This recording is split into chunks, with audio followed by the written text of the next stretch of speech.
Ayo para siswa, kita akan melanjutkan pembelajaran kita, yaitu pada penerapan pembiasan, yaitu pada kedalaman semu. Jadi penerapan pembiasan yang biasa kita jumpai dalam kehidupan sehari-hari itu salah satunya pada kedalaman semu, dimana misalnya kita melihat permukaan dalam atau lantai kolam renang itu terlihat lebih dangkal dari sebenarnya ketika kita berada di udara, kita berada di luar air. Nah, proses atau fenomena itu terjadi karena pembiasan. Nah, kita akan lihat bagaimana itu bisa terjadi.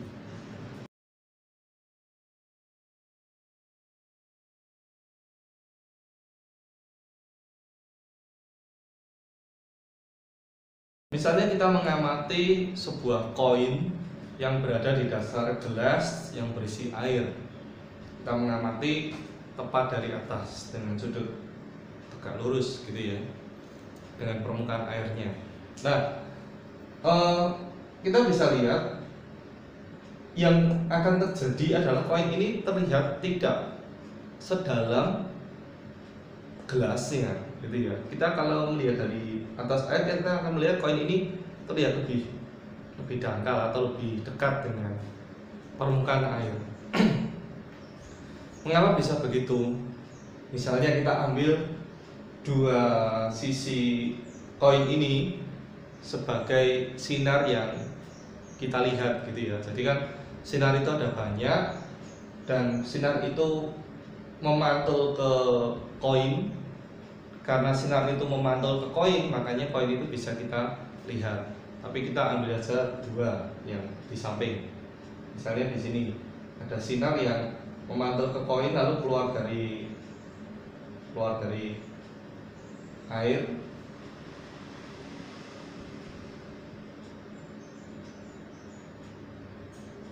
Di sini juga.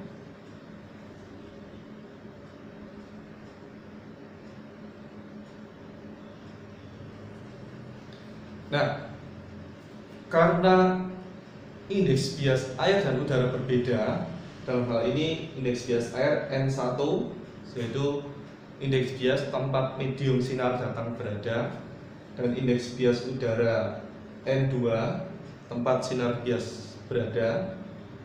Ini air, udara. Maka sinar ini akan dibelokkan menjauhi garis normal karena dia dari medium yang rapat ke medium yang renggang. Sehingga kalau ini sudut garis normal, ini sudut datang I, harusnya dia ke sini. Tapi dibiaskan menjauhi normal. Ini R. Nah, kita bisa lihat sinar yang memantul ke koin itu berlaku sebagai sinar datang. Yang memantul dari koin itu berlaku sebagai sinar datang, lalu keluar ke udara sehingga dia akan dibiaskan menjauhi garis normal. Berlaku juga untuk sinar yang satunya ya. Ini sudut datang I, harusnya dia ke sini, tapi dibiaskan sini.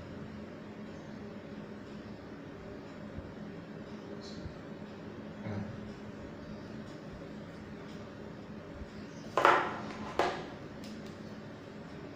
Ya, kita bisa lihat kedua sinar bias ini.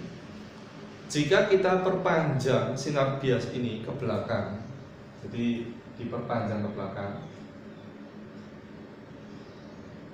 nah kita akan mendapatkan letak bayangan koinnya itu di sini.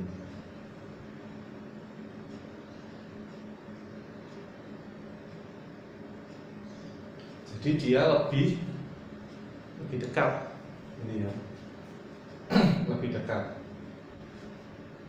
Kita bisa melihat ini koin aslinya, ini bayangan koinnya. Kalau koin aslinya ada di kedalaman H misalnya, maka bayangan koinnya ini lebih dekat kedalamannya, misalnya adalah H aksen.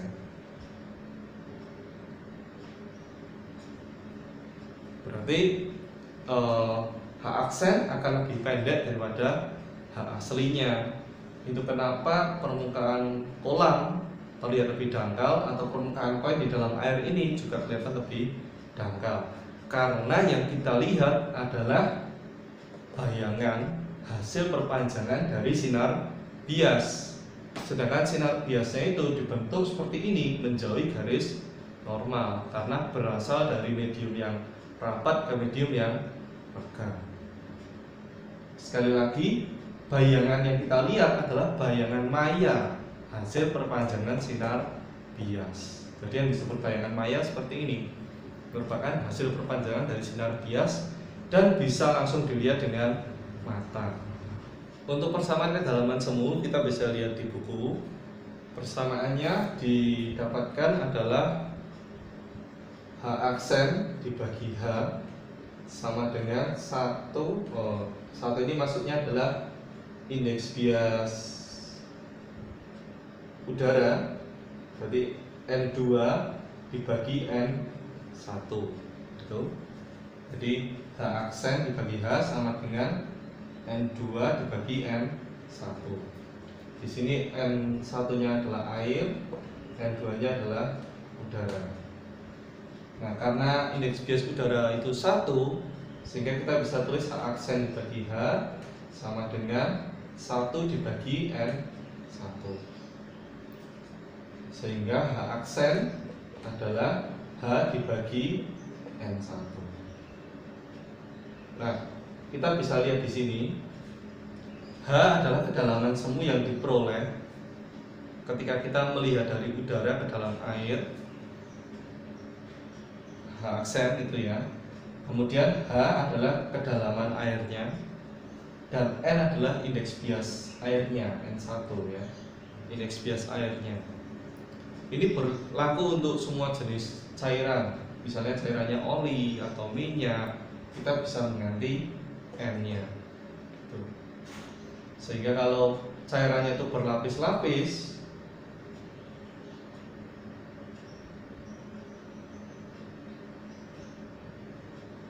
misalnya cairannya berlapis-lapis, bedanya ada di bawah.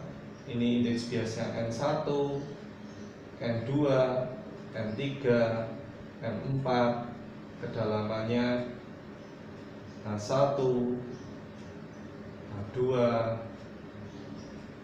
H3, H4. Maka kedalaman semu yang kita lihat itu bisa kita peroleh dengan H aksen sama dengan jumlahnya ya, jumlahnya seperti ini. Jadi H1 per N1 tambah H2 per N2 tambah H3 per N3 tambah H4 per N4. Seperti itu cara penggunaannya. Kedalaman semu ya, persamaan kedalaman semu.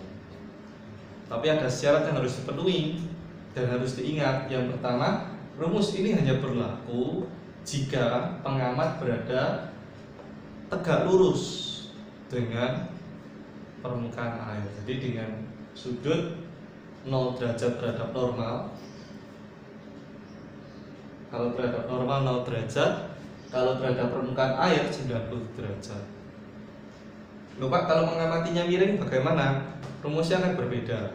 Nanti bisa kita kembangkan ya jika diperlukan.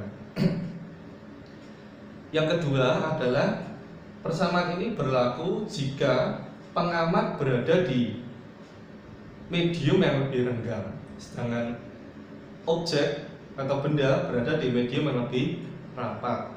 Ya. Nah, bagaimana jika sebaliknya? Jika kita pengamat berada di dalam air, sedangkan bendanya yang kita amati, objeknya berada di udara.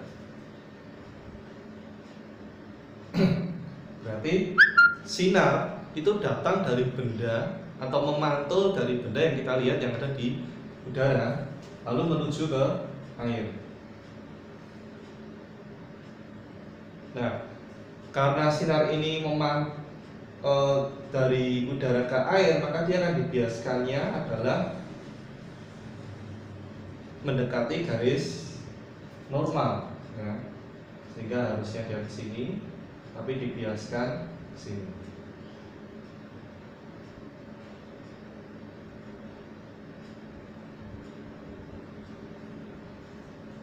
Nah, jadi ini sudut datang, ini sudut bias. Kalau kita perpanjang sudut biasnya ke belakang, nah, kita akan mendapatkan hasil atau bayangan benda, bayangan maya dari benda I itu lebih besar dari objeknya. Sehingga kalau kita lihat suatu benda, kita berada di dalam air, sedangkan benda itu ada di udara, maka benda itu akan kelihatan lebih jauh atau lebih tinggi dari aslinya. Nah, dengan persamaan yang sama, kita bisa menghitung H aksen per H sama dengan N2 per N1. Persamaannya sama, tapi kita harus lihat kondisinya.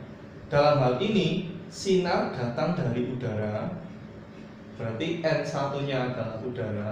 Ingat, N1 itu indeks bias tempat sinar datang berada, dan sinar dibiaskan di dalam air, berarti sekarang N2-nya adalah air. N2 adalah indeks bias medium tempat sinar bias berada. Sehingga di sini yang merupakan indeks bias udara adalah N1-nya, sehingga H aksen per H sama dengan N2 per 1, sehingga H aksennya akan diperoleh N2 dikali H. Tapi tentu saja gambar ini tidak bisa kita gunakan persis untuk persamaan ini, karena kan tadi ada pengkondisian. Pengkondisiannya adalah persamaan ini bisa digunakan jika pengamat itu tegak lurus terhadap permukaan air, jadi melihat tepat ke atas, ya.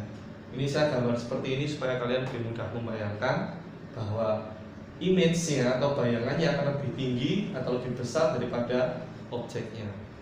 Tapi tetap saja kalau persamaan ini bisa digunakan jika pengamatnya itu tegak lurus dari bendanya. Jadi kalau bendanya misalnya koin di sini, bayangannya akan kelihatan lebih jauh di sini. Akan lebih jauh di sini. Ya, jadi kalau ini H, bayangannya H aksen. Harusnya seperti ini. Ya. Begitu untuk kedalaman semu.